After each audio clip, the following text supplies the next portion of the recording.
Arafat waxoon dafa wax ne le peuple musulman te ñun ñoo bu dee Sénégal ñun ñoo incarné maanaam loolu le peuple musulman daf ko nurale woon ak Niil maanaam mën nga wax ne waa daara ji comme fleuve Sénégal day mel ne boo ñëwee da ngay gis da nga koy gis mu dal ne teg waaye bi su mbënd mi ñëwee lu nekk ci kanam dana ko boobar loolu aussi waa daara ji loolu la de seen tekkade ji yëpp de doole lañ feese de kon nag ñu ngi ñaan vraiment ñu ba ñëw pousser ci loolu bu ñu ci pousser nit doo ko fekk ci doom nga bëgg ko pousser di ko acculer bis bu wéeree gannaaw ci mur bi ci sa kaw la jëm loolu maa ngi koy wax wasalaamaaleykum ana xool zalik fi barakallah mën na yem foofu par rapport à quoi concrètement lan ngeen proposé daal.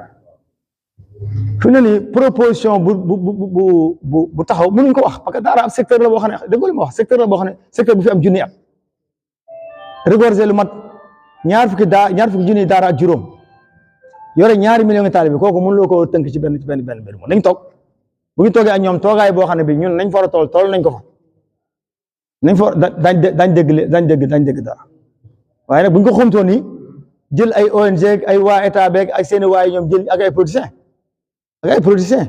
parce que barki dem gis nañu ki nga xam ne moo jiite comité pilotage national bi c'est un politicien bi ko ministre de l'éducation nationale nommé pour ormal ko taxawoon na ñun waxuñ ci dara waaye bi moom première sortie bi mu def wane naa ne moom affaire politique lay wax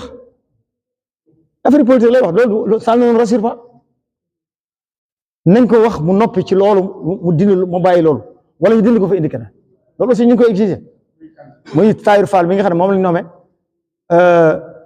président du comité de pilotage national c'est un politique dëgg la am na ci droit c'est son droit mais biir liggéey bi waru ko politique ak di wax naan kuréel sàngam day nañu préparé parce que assise seen assise la te kuréel mouvement de soutien la pour ne pas le nommer muy MODAP loolu aussi ci bu yu bëree bëri yoo xam ne mi commencé na xajamal yëf yi dañ fi tàmbale bu defee loolu daal mën nañu yem foofu bu ngeen demee ngeen traduire en français ñun dañuy julli ji moo tax jumaa ji moo tax non jumaa ji moo tax jumaa ji dañuy woo imam bi def ñu woo je vous en prie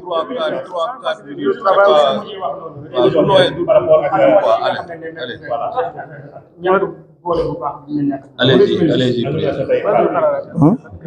ماذا قرارات التي قد كتبناه في هذا القضية أليس لطرح ماذا الذي كتبنا يعني في هذا الأمر الوثائق نعم لطرحهم فقط نعم صح لترغيبهم على ذلك لكي يطلعوا عليه كان علي أن أذكر ذلك voilà merci voilà je m'appelle Mohamed Lamine Fall je suis le coordinateur du bureau régional pour la fédération nationale des associations d'école coranique du Sénégal le bureau régional de Kaolack nous nous sommes réunis ici aujourd'hui pour répondre à l'appel du vénéré Khalif Cheikh Mountakha Mbacké que Dieu le garde et l'accorde une longue vie.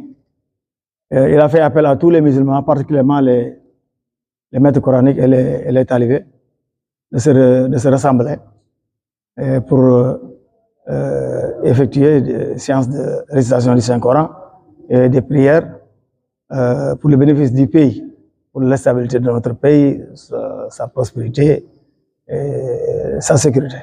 Nous sommes revenus ici en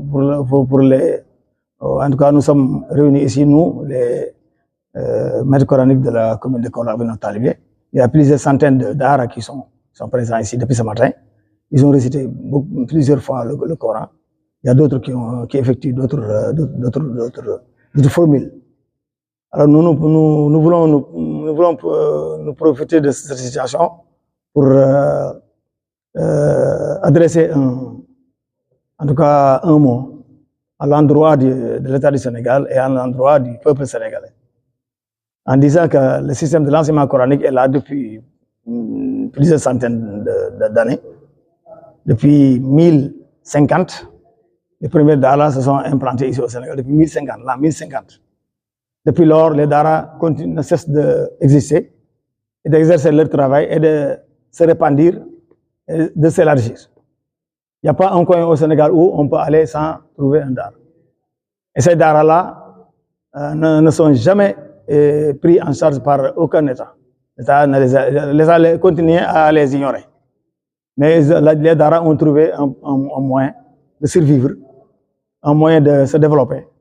C'est pour cela qu'au niveau du Sénégal, on peut compter plusieurs millions de personnes qui mémorisent le Coran. Ça n'existe que dans le pays. Je crois que le taux des personnes qui mémorisent le Coran parmi la population sénégalaise, si on fait un recensement, ça sera un taux inégalé parmi les autres pays musulmans. Donc ça, c'est un acquis que les daras ont réussi à réaliser sans l'appui de nulle part. Sinon, l'appui des musulmans, la contribution des musulmans, ils ont décidé à donner l'aumône. Chaque jour, ils donnent l'aumône aux enfants talibés qui aillent les prendre. Donc, il faut faire une distinction entre l'aumône et la mendicité. Ce que les talibés font, ce n'est pas de la mendicité, mais c'est le quête de l'homme. Ce que les musulmans sénégalais donnent aux talibés n'est pas une réponse à un aumône, mais c'est une pratique qu'ils trouvent obligatoire selon les enseignements du Coran et selon les enseignements du prophète sallallahu alayhi wa sallam. En même temps aussi, une fierté pour eux, les musulmans sénégalais qui donnent l'aumône, c'est une fierté pour eux à contribuer à l'existence et aux survies aussi bien des talibés et des maîtres coraniques. Donc, on dit que les maîtres coraniques envoient les enfants pour aller mendier, pour vivre avec ça. Bien sûr. Donc, les maîtres coraniques enseignent les fils sénégalais, les enfants sénégalais, sans contrepartie.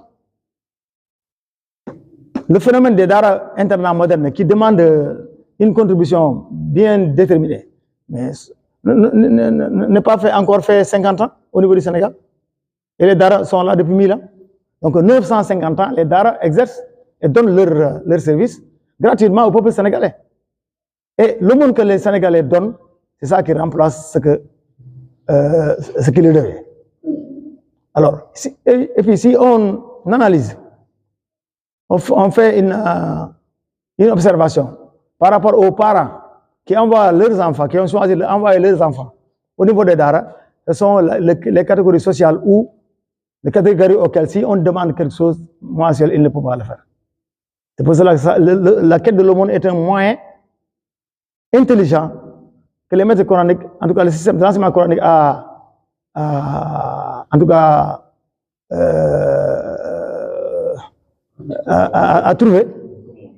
trouvé pour assurer le survie, le vécu des daras et le survie de ceux qui les